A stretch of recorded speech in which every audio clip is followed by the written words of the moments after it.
Okay, so now we're going to move on to the ASTDA Awards, and we give these awards every year, and there are 3 categories. The first category is the Young Investigator Award, and this award is presented to someone engaged in outstanding work in the field of sexually transmitted diseases who is no more than 7 years outside the completion of their training.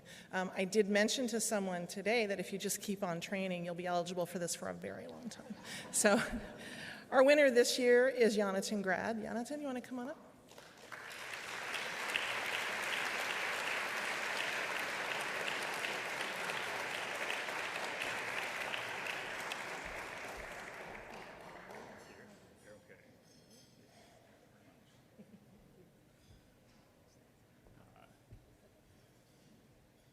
Thank you. I guess I fall in that category of having continued training for a very long time.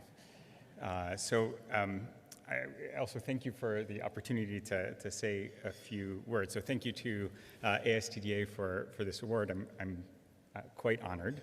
What I would like to do is tell you how I've ended up working on gonorrhea and what has brought me to this field generally. But I'll save you from gonorrhea, the seminar, and just give you a little bit of the history. So I had started working with Mark Lipsitch when doing my research fellowship after completing my clinical training in ID, and I was looking for a way to bridge my PhD background in computational biology and genomics with my clinical training in ID, and was working doing epidemiology and mathematical modeling with Mark.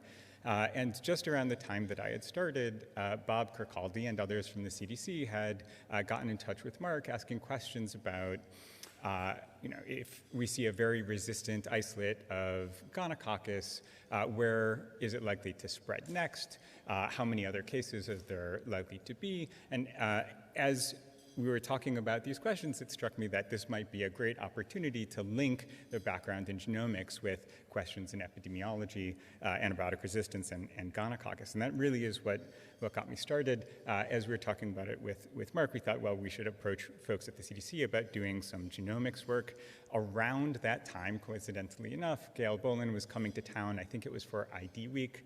So we cornered her at that meeting in the Boston Convention Center, and she was enthusiastic about starting up that collaboration. And I was incredibly fortunate to be able to work with folks at the CDC, including Bob, who then was the GISP officer, and folks in the lab like David Trees.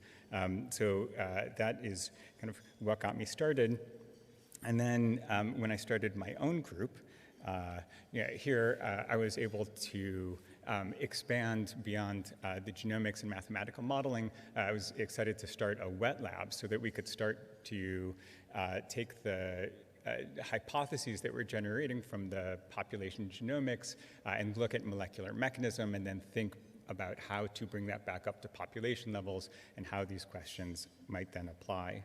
So over the course of doing this work, I've been incredibly lucky to work with folks at multiple different levels. So locally, getting advice and guidance and wonderful discussions with Kathy Hsu, among other people, at regional and national levels, working with colleagues at the New York City Department of Health and Mental Hygiene, particularly Julie and Sue, and then again, continuing collaborations with folks at the CDC, collaborating with colleagues internationally for a lot of the genomics work. We've been working with folks at the Wellcome Sanger Institute, Simon Harris and Steve Bentley, and then, of course, Magnus and Nemo at the WHO and in Sweden.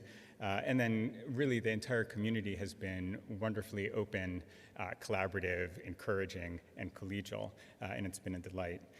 So I'd also like to thank my department chairs who have been incredibly supportive.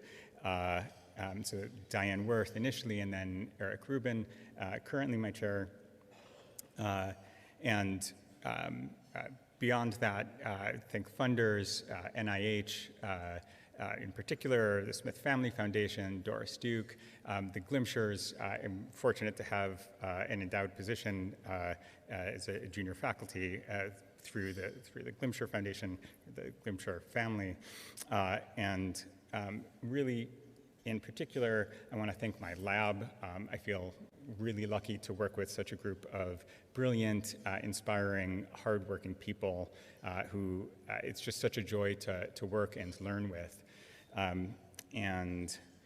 Lastly, I want to invite people, as you come through Boston, ever want to talk about gonorrhea, from how to address its spread through populations or from molecular mechanisms. We can play Pin the Pillis on the gonococcus, a game that a couple of folks in the lab came up with at one of our retreats, or just generally talk about gonococcus. So thank you to the ASTDA, and thanks to all of you.